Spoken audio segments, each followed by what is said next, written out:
شروع اللہ کے بابرکت نام سے جس نے اس دنیا کو ہمارے لیے مسخر فرمایا۔ درود بر آقا نامدار حضرت محمد مصطفیٰ صلی اللہ علیہ وآلہ وسلم اور ان کی آل پر۔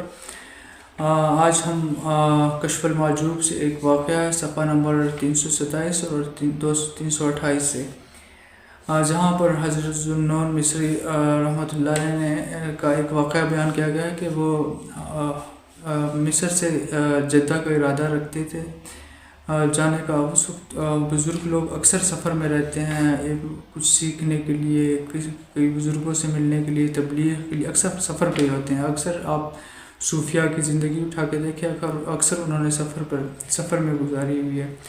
حضرت ذوالنون مصری کا میں تھوڑا سا بتا دوں کہ حضرت ذوالنون مصری رحمۃ اللہ علیہ کی پیدائش 796 میں، اور ان کا جو انتقال دنیا سے رخصت فرما گیا وہ 859 میں انتقال قاہرہ کے قریب خبیرہ نام کا قصبہ یا گاؤں یا شہر جو بھی کہہ لیں آپ، اور خبیرہ میں ہی آپ رحمۃ اللہ علیہ کا مزار بھی ہے۔ تو حضرت ذوالنون مصری فرماتے ہیں کہ میں مصر سے جدہ کا ارادہ تھا تو کشتی میں بیٹھے تو ایک خوبصورت نوجوان بھی کشتی پہ آیا۔ میرا ارادہ تھا کہ میں گجڑی پہنی ہوئی تھی، انہوں نے فقیری لباس جسے کہہ سکتے ہیں۔ کہتے ہیں کہ میرا دل کیا کہ میں اس نوجوان کے پاس جا کر بیٹھوں، لیکن ان کا رعب و دبدبہ اتنا تھا کہ میری ہمت نہیں ہوئی ان کے پاس بیٹھنے کی۔ تو کہتے ہیں کہ کئی دن گزرے، ایک دن ایک کشتی میں بیٹھے ہوئے تاجر نے شور مچایا کہ میرے جواہرات کی تھیلی چوری ہو گئی، اور ہمارا شک جو ہے وہ اسی نوجوان پہ ہے جو کونے میں بیٹھا ہوا ہے خود کو چھپا کے۔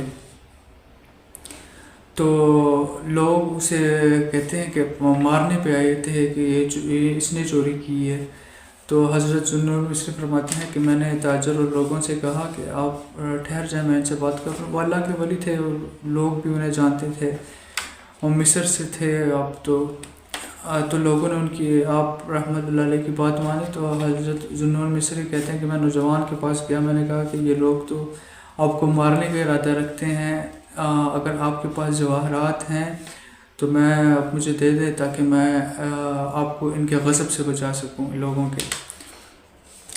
کہتے ہیں کہ نوجوان نے کچھ بات نہیں کی، مجھ سے سر آسمان کی طرف اٹھایا، کچھ پڑھا، پھر سمندر کی طرف دیکھا۔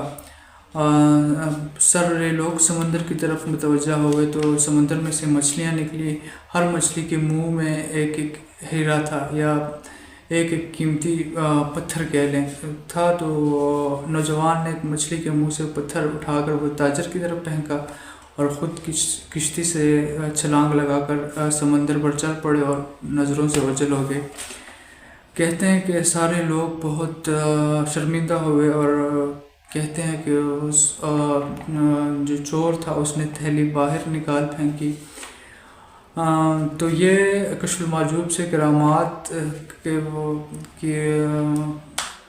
کشف المعجوب کی کرامات کی جو سلسلہ ہے اس میں سے میں نے یہ ایک اقتباس پڑھی۔